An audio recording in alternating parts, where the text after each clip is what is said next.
لله حمدا كثيرا طيبا مباركا فيه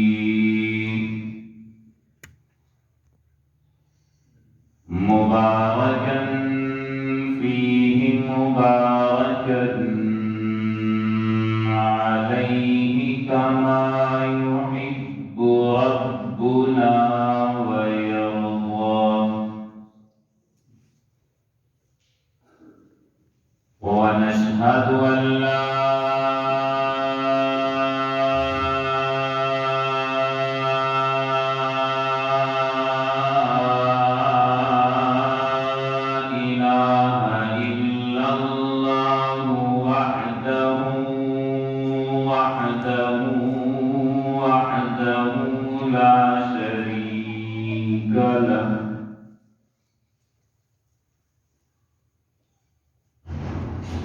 لا شريك له ولا نظير له ولا وزير له ولا معين له ولا مشير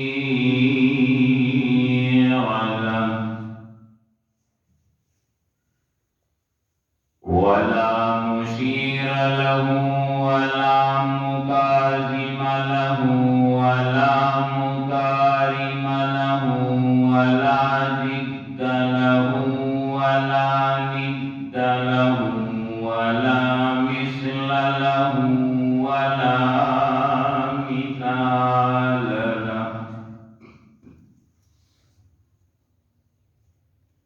أما بعد فأعوذ بالله من الشيطان الرجيم. بسم الله الرحمن الرحيم.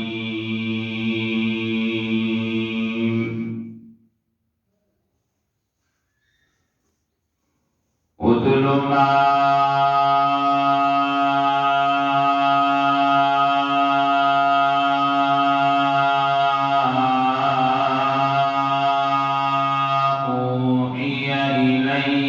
من الكتاب وأقم الصلاة إن الصلاة تنهى عن الفحشاء والمنكر.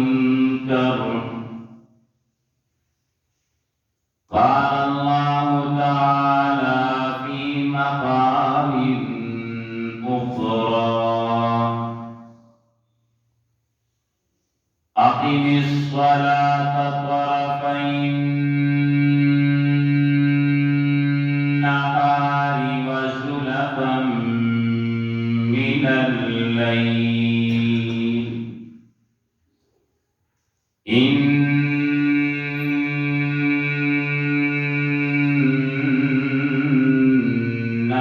الحسنات يذهبن السيئات.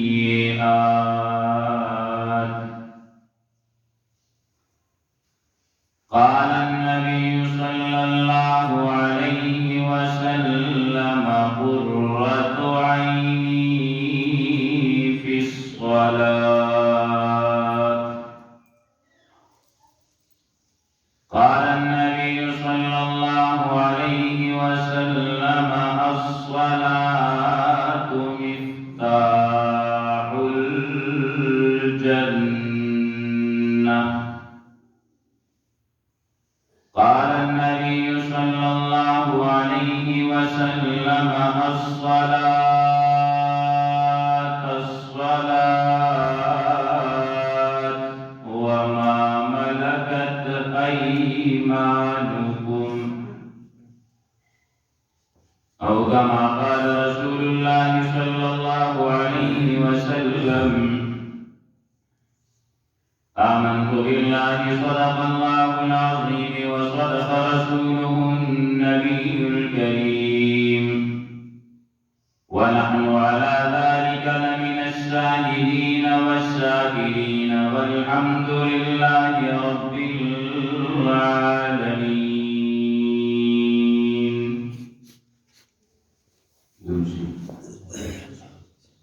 اللهم صل على محمد النبي الأمي وعلى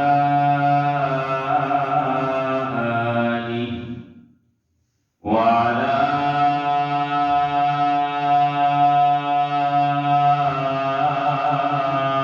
آله وسلم تسليما.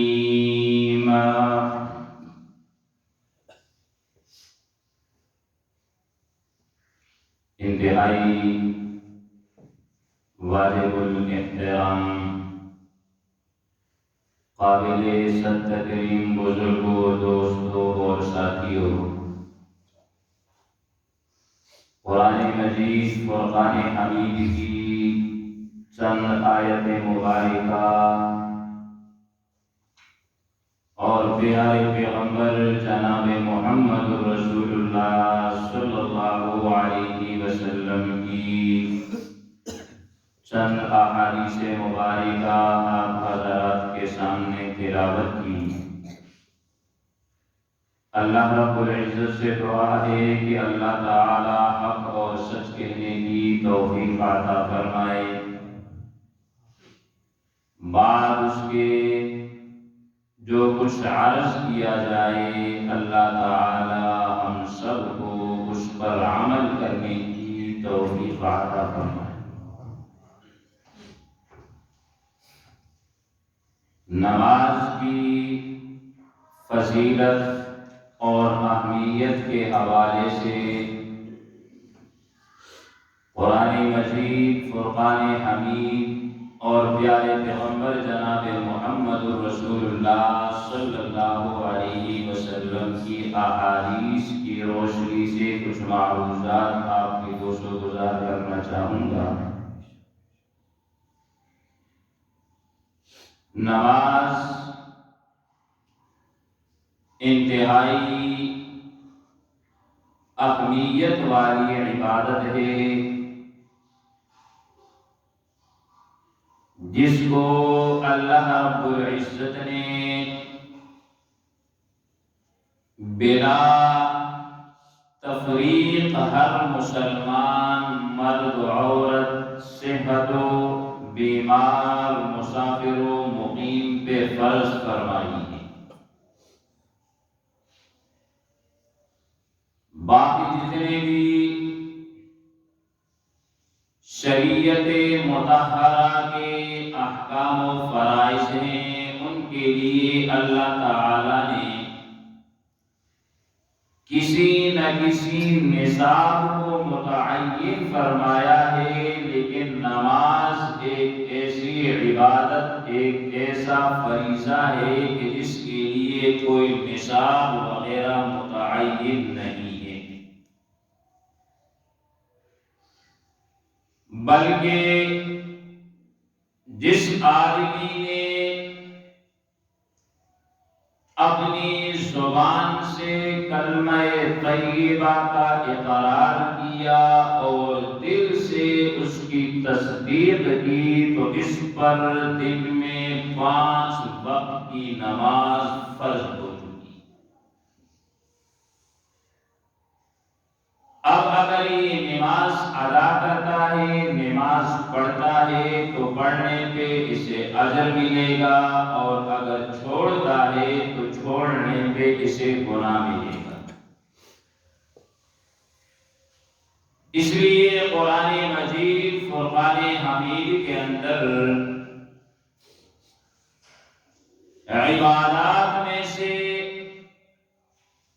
سب سے زیادہ جس عبادت و اطاعت و ریاست کے کرنے کا حکم رب لم یزل نے دیا ہے وہ نماز ہے.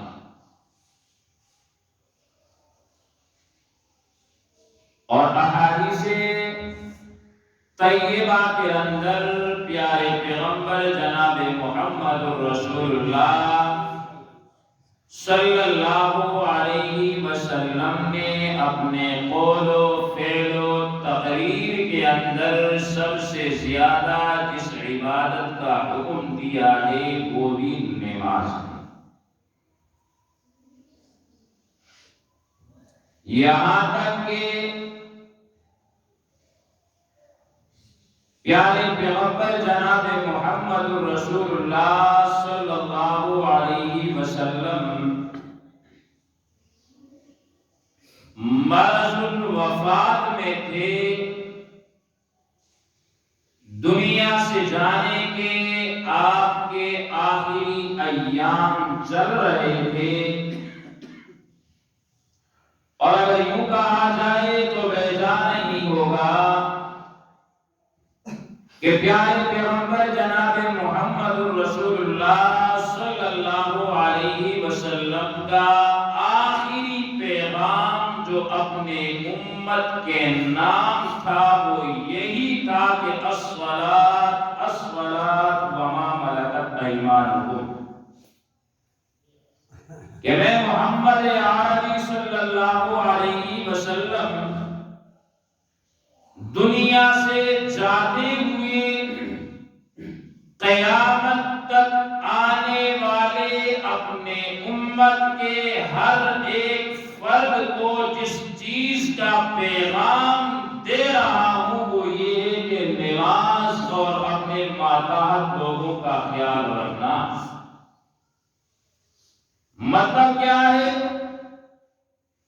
کہ جو کچھ ہو جائے تم نے نماز نہیں چھوڑنی، اور جو لوگ تمہارے ماتحت ہیں، کام کر رہے ہیں، تمہارے غلام ہیں، نوکر ہیں، خادم ہیں، ان پہ ظلم نہیں کرنا۔ اور یہ بات اظہر من الشمس ہے، یعنی سورج سے بھی زیادہ روشن، واضح اور عیاں ہے کہ حضور کے آخری جملے سے جو پہلا جملہ ہے نماز کا، اگر اس کو اپنایا جائے تو دوسرے جملے پہ خود بخود عمل ہو جاتا ہے۔ اس لیے کہ جو شخص 5 وقت کی نماز با جماعت ادا کرتا ہے وہ کسی پہ ظلم نہیں کر سکتا۔ اور یہ قرآن مجید فرقان حمید کا فیصلہ ہے کہ اتل ما اوحی الیک من الکتاب واقم الصلاۃ ان الصلاۃ تنہی عن الفحشاء والمنکر۔ اللہ نے پیارے پیغمبر جناب محمد رسول اللہ صلی اللہ علیہ وسلم سے فرمایا کہ اتل ما اوحی الیک من الکتاب واقم الصلاۃ، کہ پیارے پیغمبر ایک تو آپ قرآن مجید کی تلاوت کیجئے واقم الصلاۃ، اور دوسرے نمبر پر نماز کو قائم کیجئے، یعنی قرآن بھی پڑھیے، نماز بھی پڑھیے۔ اور نماز کا خاصہ یہ ہے بندہ اگر قرآن پڑھے تو وہ نماز نہیں پڑھ سکتا۔ بات سمجھ آ رہی ہے؟ بندہ اگر قرآن پڑھے تو وہ نماز، بولو نا، بندہ بیٹھا ہو نا، بیٹھا ہو، بیٹھ کے قرآن پڑھ رہا ہے تو وہ نماز پڑھ سکتا ہے؟ وہ بولو، تجھے میرے ہاتھ پڑھ دے ہو سارے دے کہ قرآن بھی پڑھ دے نا نماز بھی پڑھ دے ہو۔ سمجھیے گا، نماز کی اہمیت کو دیکھیے۔ بندہ اگر قرآن پڑھ رہا ہے وہ نماز نہیں پڑھ سکتا، لیکن اگر نماز پڑھ رہا ہے تو وہ قرآن پڑھ سکتا ہے۔ نماز پڑھ رہا ہے تو وہ قرآن پڑھ سکتا ہے کہ نہیں پڑھ سکتا؟ قیام کے اندر وہ سورہ فاتحہ پڑھتا ہے کہ نہیں پڑھتا؟ سورہ فاتحہ قرآن مجید کا تیسرا حصہ ہے کہ نہیں ہے؟ پورے قرآن کا خلاصہ ہے کہ نہیں ہے؟ سورہ فاتحہ کے بعد وہ قرآن کی کوئی ایک آیت یا کوئی سورت ملا کے پڑھ سکتا ہے کہ نہیں پڑھ سکتا؟ اگر نہیں پڑھے گا نماز نہیں ہوگی۔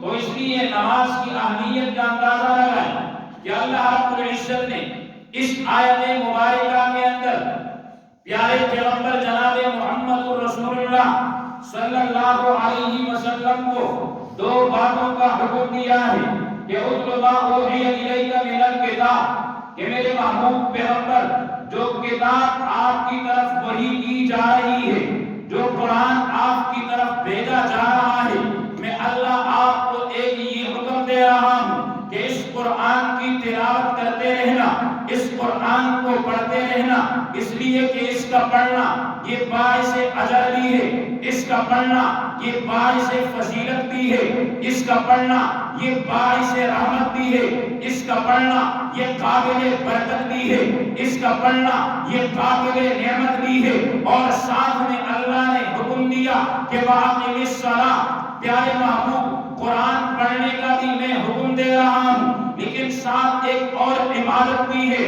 جس عبادت کے کرنے کا بھی میں اللہ حکم دے رہا ہوں۔ یا اللہ وہ عبادت کون سی ہے؟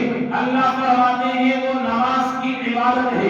اس لیے نماز اتنی اہمیت کے حامل ہے کہ نماز کی عبادت جب انسان نماز پڑھتا ہے، یا اللہ میں قرآن بھی پڑھوں گا، نماز بھی پڑھوں گا، اس کا فائدہ کیا ہوگا؟ تو اللہ رب العزت نے اگلے جملے میں بیان فرما دیا کہ فائدہ اس کا یہ ہوگا کہ جب تم قرآن پڑھو گے ساتھ نماز بھی پڑھو گے، پھر یاد رکھنا ان الصلاۃ تنہا عن الفحشاء والمنکر، پھر یہی نماز ہے جو تیری زبان کی بھی حفاظت کرے گی، یہی نماز ہے جو تیری آنکھ کی بھی حفاظت کرے گی، یہی نماز ہے جو تیرے کان کی بھی حفاظت کرے گی، یہی نماز ہے جو تیرے پاؤں کی بھی حفاظت کرے گی۔ نطق زبان سے کسی کو گالی دے گا، نہ کسی کی غیبت کرے گا، نہ گانے گائے گا، کیوں کہ اس نماز کے ذریعے تو قرآن کی تلاوت کرتا ہے،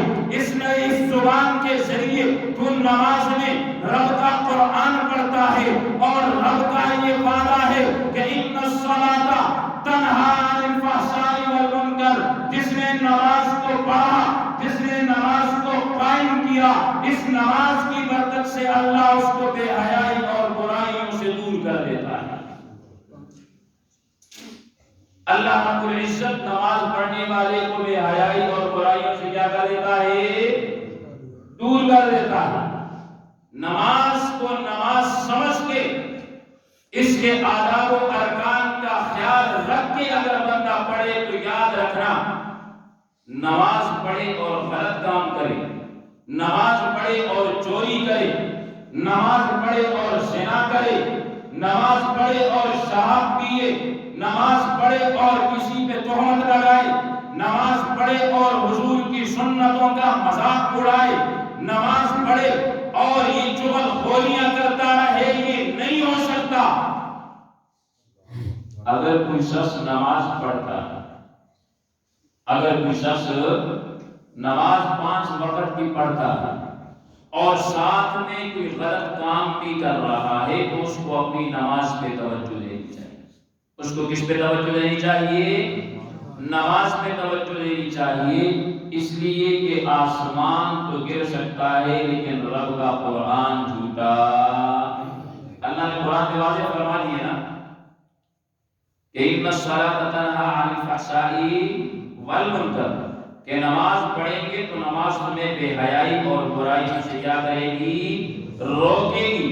تو اس لیے نماز انتہائی اہمیت والا عمل ہے، اور نماز ہی کو قرآن مجید کے اندر اللہ تعالیٰ نے ایمان کے ساتھ تعبیر کیا ہے۔ کس کے ساتھ تعبیر کیا ہے؟ ایمان کے ساتھ۔ بنیادی طور پہ آپ سمجھیں کہ دین اسلام جو ہے یہ 4 چیزوں کے خلاصے کا نام، 4 چیزوں کے مجموعے کا نام دین اسلام۔ کتنے چیزوں کے مجموعے کا نام دین اسلام ہے؟ 4 چیزوں کے مجموعے کا نام۔ پہلے نمبر پہ ایمانیات، یاد رکھیں پہلے نمبر پہ کیا ہے؟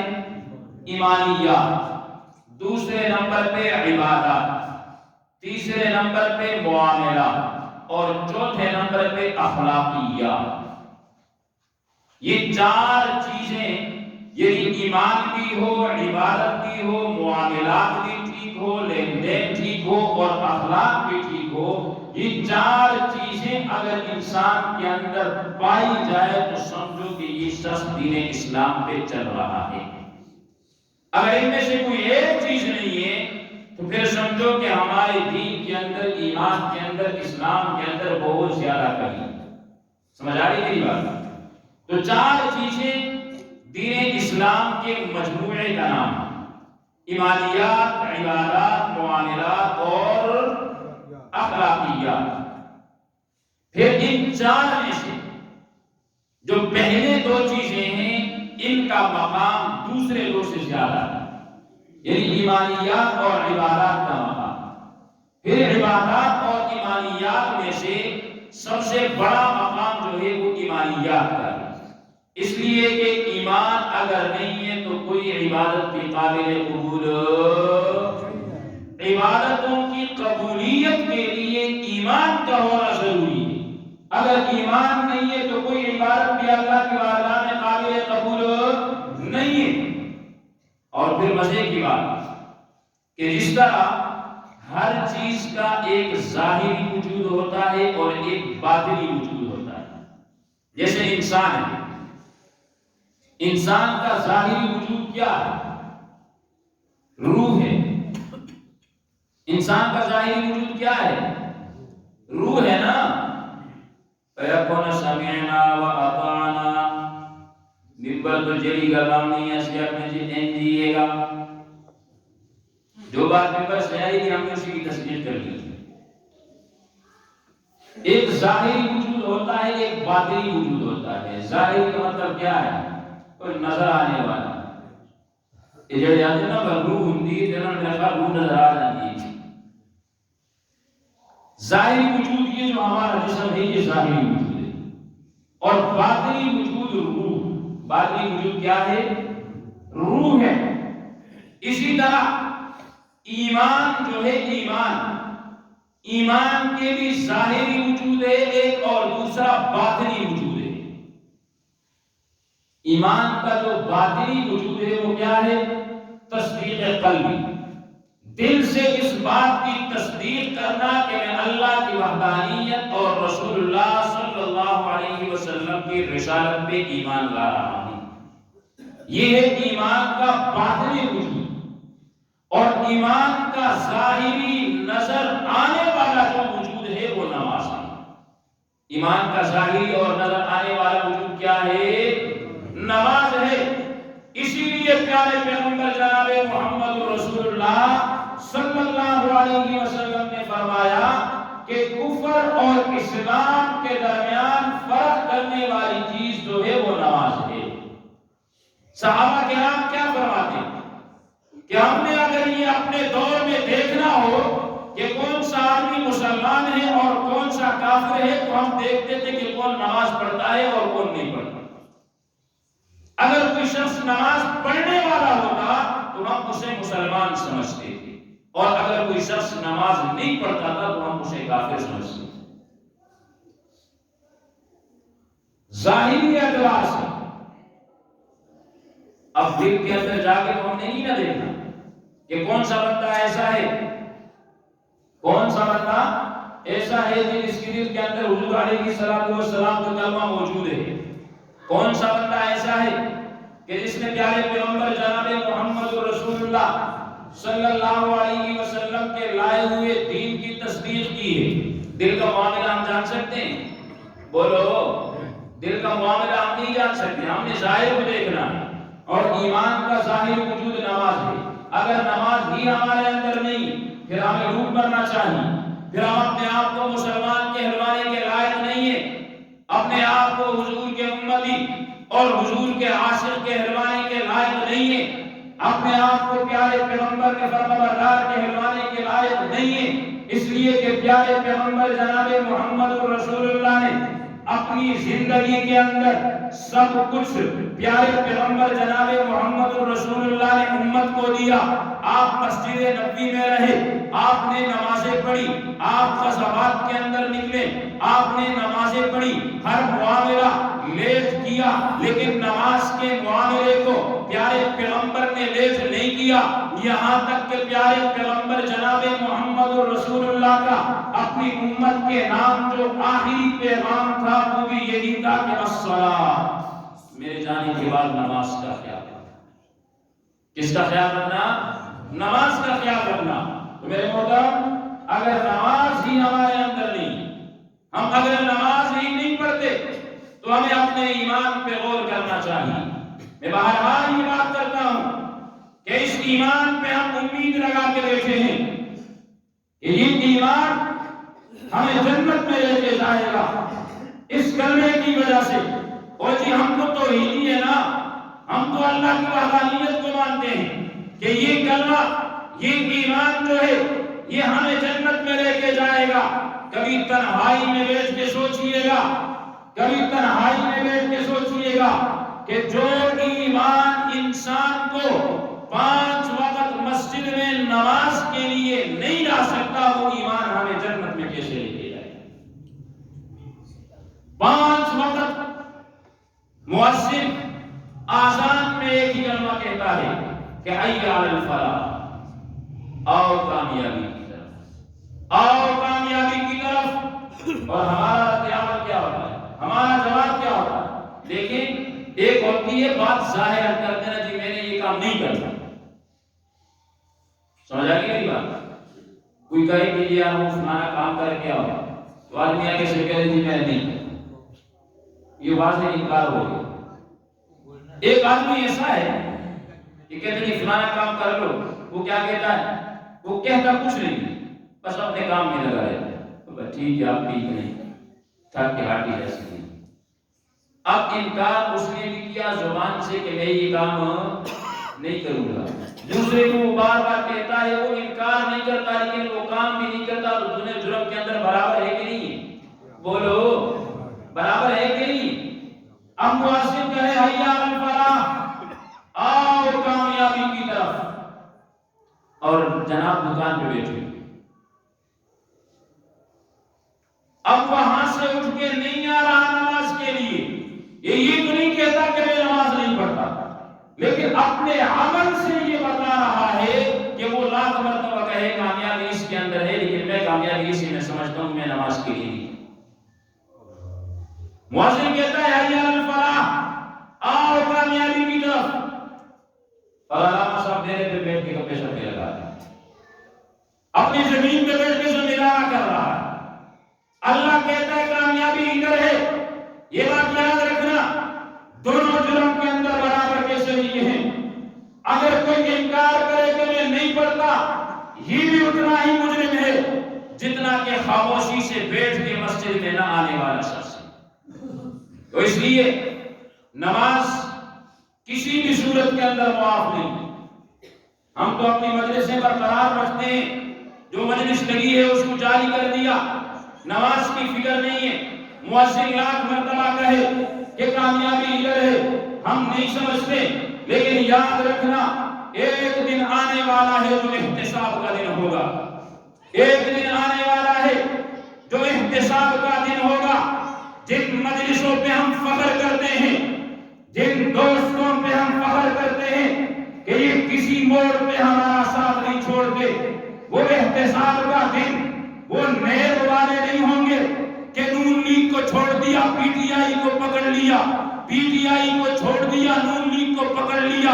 وہاں ان بطش ربک لشدید، وہ بڑا سخت دن ہے، وہ ایسا دن ہوگا، یہ یار دوست چھوڑ دو۔ یوم یفر المرء من اخیہ وامہ وابیہ وصاحبتہ وبنیہ لکل امرئ منہم یومئذ شأن یغنیہ۔ وہاں باپ بیٹے سے بھاگے گا، ماں بیٹی سے بھاگے گی، رشتہ دار ایک دوسرے سے بھاگیں گے۔ یہ یاری دوستیاں، یہ دنیا کی مجلسیں، یہ ڈیروں پہ مجلسیں، یہ دکانوں پہ مجلسیں، یہ ساری چیزیں وہاں ختم ہو جائے گی، یہی نماز وہاں پہ تمہارے کام آئے گی، جس کو آج ہم اہمیت نہیں دیتے۔ ہم سارا اپنا نظام چلا سکتے ہیں، ہم سب کچھ کر سکتے ہیں، رات کے کھانے کے لیے ہم دوپہر کو انتظام شروع کر دیتے ہیں، صبح کے ناشتے کی تیاری کے لیے ہم رات کو انتظام شروع کر دیتے ہیں، لیکن ہائے افسوس ایک چیز جس کے ہمیں فکر نہیں ہے کہ مرنے کے بعد ہمارے ساتھ کیا ہوگا، اس کے لیے ہم نے کتنی تیاری کی۔ اور بنیادی طور پہ 5 وقت کی نماز بھی تھی، ڈوب مرنا چاہیے۔ اور ایک بات ذہن میں رکھنا، ایک بات ذہن میں رکھنا، جو ہم نماز نہیں پڑھتے نا، حدیث پاک میں آتا ہے آپ صلی اللہ علیہ وسلم نے فرمایا کہ جس شخص کو اللہ رب العزت 70 مرتبہ پیار کی نظر سے دیکھتا ہے، کتنی مرتبہ؟ 70 مرتبہ پیار کی نظر سے دیکھتا ہے، اسے اپنے گھر میں آنے کی توفیق دیتا ہے، اسے نماز پڑھنے کی توفیق دیتا ہے۔ اگر ہمارا دل نماز پہ نہیں کر رہا، مسجد میں اذان ہوتی ہے لیکن ہم نماز پہ نہیں آتے، تو خدا کے لیے ہمیں گڑ گڑا کے اللہ سے معافی مانگنی چاہیے کہ ہم سے کون سا ایسا گناہ ہو گیا، کون سی ایسی اللہ کی نافرمانی ہو گئی کہ ہم صحت مند بھی ہیں، تندرست بھی ہیں، فارغ بھی ہیں، کوئی پریشانی بھی نہیں ہے، لیکن پھر بھی اللہ اپنے سامنے ہمیں جھکنے کے لیے نہیں بلا رہا۔ اللہ سے توبہ کرنا چاہیے، معافی مانگنی چاہیے، مگر یہی نماز ہے جس نماز کی بنیاد پہ آخرت کے اندر اللہ رب العزت فیصلہ فرمائیں گے۔ پیارے پیغمبر جناب محمد رسول اللہ صلی اللہ علیہ وسلم نے فرمایا کہ قیامت کے دن اللہ سب سے پہلے نماز کے بارے میں پوچھے گا۔ بولو کس کے بارے میں پوچھے گا؟ نماز کے بارے میں پوچھے گا۔ اگر نماز درست ہوئی تو جنت ہے۔ عام الفاظ میں آپ کو کہتا ہوں، حضور نے کیا فرمایا کہ اگر نماز درست ہوئی قد افلح و انجح، اس کو کامیابی کا پروانہ مل جائے گا، اور اس کو پھر حشر کی سختیوں کی پریشانی نہیں ہے، یہ پھر یہ نہ سوچے کہ پل سے رات میں کیسے گزروں گا، اس کو اللہ نے کامیابی کا پروانہ تھما دیا ہے۔ اور اس کے برخلاف اگر کسی کی نماز کے اندر کمی ہے فقد خاب و خسر، یہ حضور کے الفاظ، فقد خاب و خسر، یہ خسارے کے اندر ہے، یہ نامراد ہے، یہ تباہ ہو گیا، اب ہمیشہ کی ضلالت اس کا مقدر بنے گی۔ تو اس لیے آپ سے دستبستہ گزارش کر رہا ہوں، خدا کے لیے کتنے لوگ ایسے ہیں کہ تھوڑے بھی کتنے ایندے ہیں جنہوں نے براہ راست میری ملاقات ترے ساتھ میں بھی ہو گئی، کتنے ہو گئے نا؟ 3 سال انہوں نے کی بھیا خدا دنائے نماز پڑھیا کرو، وہ کو پتہ کیا تھا کل تو شروع کرنا، کل تو بھائی انشاءاللہ 3 سال میں ہو گئے، ابھی تک انہوں نے دکھا نہیں ہے، جنہوں میں پتا ہے نا 3 سال ہو گئے، ابھی تک انہوں نے دکھا کر این کی قبر میں ٹور جانا تو اس کا پونا ہی کو عزم بالجزم کریں، اللہ کے گھر میں بیٹھ کے یہ عہد اور وعدہ اللہ سے کریں کہ یا اللہ جو گزر گیا اس پہ معاف فرما دے، اور آئندہ انشاءاللہ کوئی نماز بھی نہیں چھوڑے، وعدہ کر دے کہ پورا کر دے، کوشش کر سو نا، تیری عادت بڑی کوشش تے کریں دی ہے، پر پتہ نہیں کیا ہوتا ہے گا، میرا پتر ایک بڑی ڈیرے دینا جانا، جی میں نماز کی کوشش کرتا ہے نا، کوئی کوشش ڈیرے نہیں سیٹ دکھا سکتا، مارے پڑھ دینا پا بس آپ کی کوشش کے کر رہے ہیں، مزدوری پہ نہ جاؤ، دکان نہ کھولو، گھر میں بیٹھ کے کوشش کرتے رہو، گھر میں بیٹھ کے کوشش کرتے رہو، بھائی یہ موٹ کی بات، اے چابیاں بھائی میں جان لگا ماں، اے بہن میں کوشش کی کھول سائیں اتھے سارے کی کوشش ڈور بولتی ہے، نماز ہے پاس کا کوشش دی کریں دی پر آن نہیں ہوتا ہے، بہرحال قابل افسوس بات اور قابل افسوس مقام، قابل افسوس ہر بندے کو اپنے گریبان میں جھانکنا پڑھتے ہیں، نہ گھروں کے اندر نماز کا ماحول ہے، اور پھر ہم مطالبہ کرتے ہیں جی ہم پہ مہنگائی آ گئی ہے، یہ فلانا کام ہو گیا جی، وہ اپنے اعمال کے بندے نے قدرت کر لگی ایسی۔ وہ اللہ کی رحمت کب آئے گی؟ ہم کوئی رحمت کے طلبگار کو بنے، ہمارے اعمال و افعال و اقوال وہ اللہ کی لعنت اور غضب کے ہوں، ہمارے کام وہ اللہ کی نافرمانیوں کے ہوں، اور امید لگائے کہ ہم پہ اللہ کی رحمت برسے گی تو یہ خیال اس کو محاذ کو جو یہ محض ہمارا خیال ہے، حقیقت کے ساتھ اس کا کوئی تعلق نہیں۔ بہرحال پیارے پیغمبر جناب محمد رسول اللہ صلی اللہ علیہ وسلم نے فرمایا کہ الصلاۃ مفتاح الجنہ، اور پیارے پیغمبر نے جنت کی چابی پلیٹ میں رکھ کے امت کو پیش کر دی ہے۔ پیارے پیغمبر نے جنت کی چابی پلیٹ میں رکھ کے امت کو پیش کر دی ہے، کوئی لمبی چوڑی بات نہیں ہے۔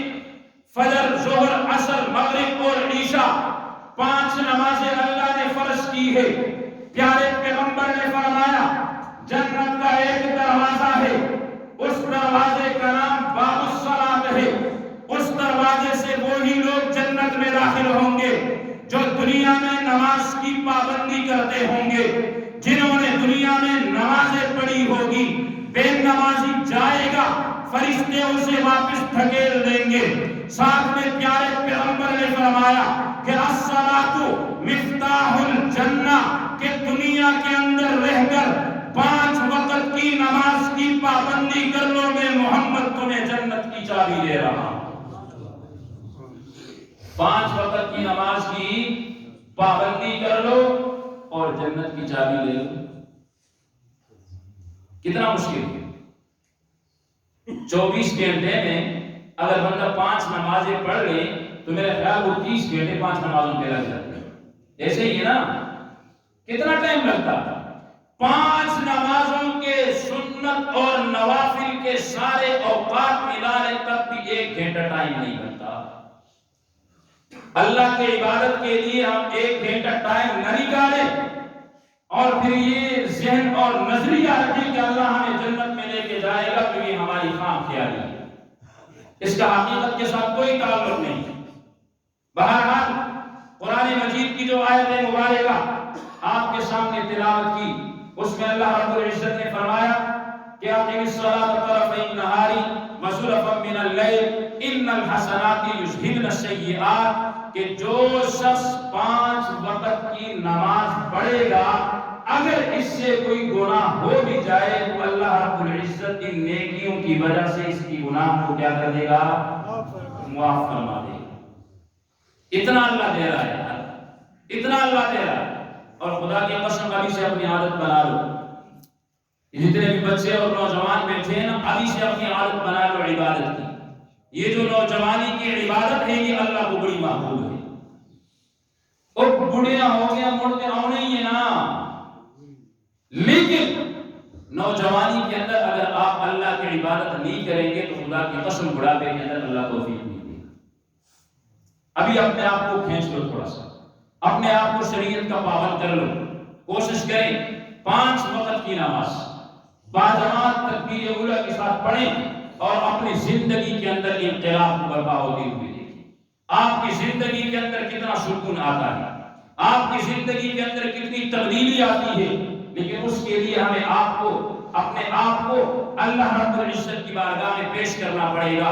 اس لیے ایک بات ذہن میں رکھیں کہ قرآن مجید کے اندر اللہ رب العزت نے نماز کے حوالے سے جس طرح نماز کے پڑھنے کا حکم دیا ہے، اسی طرح نماز کے چھوڑنے کے حوالے سے بہت زیادہ نقصانات ہیں۔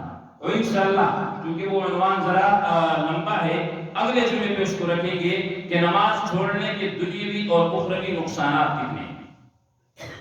اب ایک اہم مسئلہ جو آپ حضرات سے میں مطلب ہے کہ اس کو بیان کرنا چاہتا ہوں، جو بہت ضروری ہے۔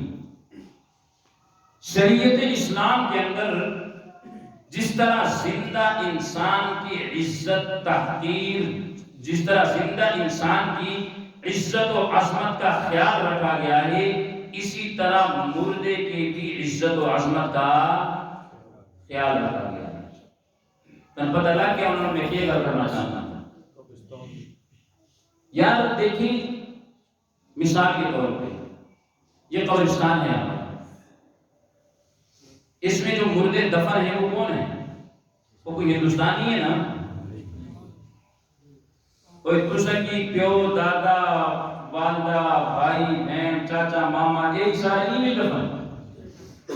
پچھلے ہفتے کو یہ حاجی صاحب میرے پاس آئے، اللہ نے کچھ ظاہر خیر دیکھے، بہرحال اب میں یہ کہوں کہ میری بات میرے ذہن میں نہیں تھا، یہ میرے پاس آئے اور انہوں نے کہا کہ حاجی صاحب بچے جو ہے نا ان کو لے جا کر قبرستان کی صفائی کرتے ہیں۔ جب بچوں کو ہم لے گئے وہاں قبرستان کی صفائی کی ہم نے، تو جو قبرستان کی حالت ہے وہ ناگفتہ حالت۔ اس قبرستان کو دیکھیں، اس قبرستان کو دیکھیں، گٹروں کا پانی جا رہا ہے، روڑیاں ہم نے قبرستانوں میں بنائی ہوئی ہے، راستے قبرستانوں کے اندر ہے، جانور قبرستانوں میں چل رہے ہیں۔ یہ قبروں کی حرمت نہیں ہے، قبروں کی بے حرمتی نہیں ہو رہی ہے۔ وہ بولو کھیل کود کے لیے بچے کیا جوان کیا بڑے کیا قبرستان میں جا رہے ہیں، ہنسی کھیل وہ قبرستانوں کے اندر ہو رہا ہے، ہم کس طرف جا رہے ہیں؟ اور جس طرح مسجد کا ادب ضروری ہے، ایک زندہ انسان کا ادب اور احترام ضروری ہے، اس سے کئی گنا ادب اور احترام مردے کا ضروری ہے۔ جہاں پہ وہ دفن ہے وہ انسان دفن ہے، حیوان دفن نہیں ہے۔ یہ کس طرف ہم جا رہے ہیں؟ کہیں سے ہم نے پانی جو ہے نا گٹروں کا وہ مسجد قبرستان کی طرف لگایا ہوا ہے، کہیں سے ہم اتنی تکلیف نہیں کرتے، گھر کا کوڑا کرکٹ ہے یا اس کو اٹھا کے باہر جو ایک جگہ متعین ہے وہاں پھینک دیا جاؤ، بس وہیں سے اٹھا کے قبرستان کے اندر پھینک دیا۔ یہ کیا ہو رہا ہے؟ حضرت ابو ہریرہ رضی اللہ تعالیٰ عنہ، زیادہ لمبی چوڑی تقریر نہیں کرتا میں آپ سے، ایک حدیث اس پہ آپ سے بیان کروں گا، آگے آپ کی مرضی آپ عمل کریں یا نہ کریں۔ علماء نے یہاں تک لکھا ہے، یہ بات ذہن میں رکھیں کہ جو قبرستان کی حرمت کا خیال نہیں رکھتا جانوروں کو چراتا ہے، پانی قبرستان کے اندر اس نے گٹروں کا لگایا ہوا ہے، اسی طرح دیگر وہ گند کو قبرستان میں ڈالتا ہے، پیار سے اس کو سمجھائیں کہ یار یہ غلط کام ہے، یہ نہ کرو۔ اگر وہ نہیں باز آتا تو اس کا سماجی بائیکاٹ کیا جائے۔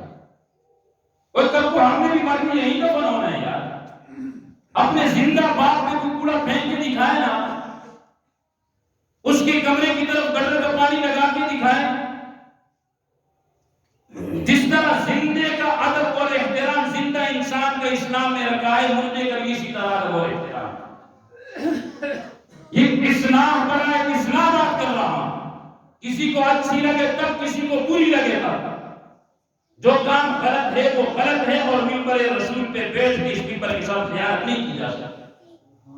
آپ کہیں کہ ہم کر رہے ہیں، جو بھی کر رہا ہے ہاں سبق اللہ جو بھی ہے، میں کسی شاید عمل بکر کو نہیں جانتا کہ کون کر رہا ہے، لیکن میں نے اس میں پورے قبرستان کا مشاہدہ کیا، خدا کی قسم رونا آ رہا ہے کہ ہم اپنے آپ کو مسلمان کہتے ہیں، ہم اپنے مردوں کے ساتھ یہ اثر کر رہے ہیں۔ کیا ہم ان کے لیے فاتحہ خوانی کریں گے؟ کیا ہم ان کی ساری ثواب کے لیے دعا کرتے ہیں؟ قبرستان تو ایسا ہونا چاہیے کہ بندہ قبرستان میں جائے تو بندے کا دل خوش ہو جائے گا۔ اور ہماری یہ حالت ہوتی ہے کہ خدا کی قسم جنازہ پڑھا کے باہر نکلتے ہیں تو کہیں دیکھتے ہیں کہیں جانوروں کی گھوشکیں پڑی ہوئی، کہیں شاپر پڑے ہوئے، کہیں پیپر پڑے ہوئے، کہیں پانی آ رہا ہے۔ یہ کیا ہو رہا ہے؟ کس طرف ہم جا رہے ہیں؟ اتنی ہماری اپنوں کے ساتھ وفا ہے بس۔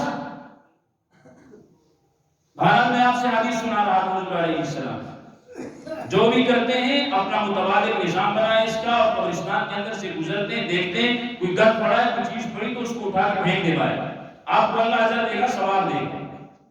حضرت ابو ہریرہ رضی اللہ تعالیٰ عنہ سے روایت، حضور صلی اللہ علیہ وسلم نے فرمایا کہ اگر کوئی شخص انگاروں پہ بیٹھ جائے، توجہ سے سنیے گا، اگر کوئی شخص انگاروں پہ بیٹھ جائے اور وہ آگ اس کے کپڑوں کو جلا لے، اس کے کپڑے سارے جل جائے اور اس آگ کی تپش اس کی جسم کی کھال تک پہنچ جائے۔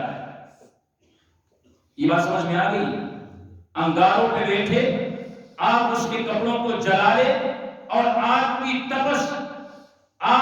تپش اس کے جسم کی کھال تک پہنچ جائے، یہ برداشت کرنا اس کے لیے بہتر ہے کسی قبر پہ بیٹھنے سے۔